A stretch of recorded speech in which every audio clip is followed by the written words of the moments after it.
നടിയെ ആക്രമിച്ചതിന് പിന്നിൽ ഗൂഢാലോചനയില്ലെന്ന മുഖ്യമന്ത്രിയുടെ വാക്കുകളെ തള്ളിക്കളയുന്ന ഭാഗ്യലക്ഷ്മി സംഭവത്തിൽ ശക്തനായ ആരുടെയോ പങ്കുണ്ടെന്ന് സംശയിക്കുന്നു. വളരെ ഈസിയായിട്ട് ഇതിന് പിന്നിൽ ആരുമില്ല, ഇതെല്ലാം അയാളുടെ സങ്കല്പമാണ് എന്ന് പറയുമ്പോൾ ആ കുട്ടിയുടെ മുമ്പിലിരുന്ന് സംസാരിക്കണം. ഒരമ്മയായോ ഒരച്ഛനായോ ഒരു സഹോദരനായോ സംസാരിക്കുന്ന ഒരു വ്യക്തിക്ക് മാത്രമേ ആ വേദന മനസ്സിലാവൂ.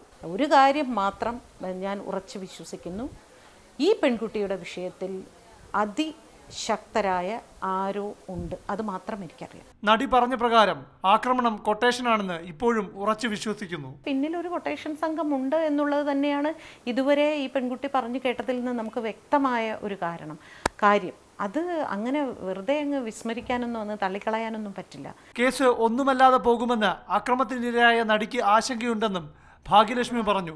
2 ദിവസമായിട്ട് ഒരല്പം തകർന്നു പോകുന്നത് എന്തൊക്കെയാ ഭാഗ്യച്ചി കേൾക്കുന്നത്? കേസ് ഒന്നുമില്ലാതെ പോവുമോ?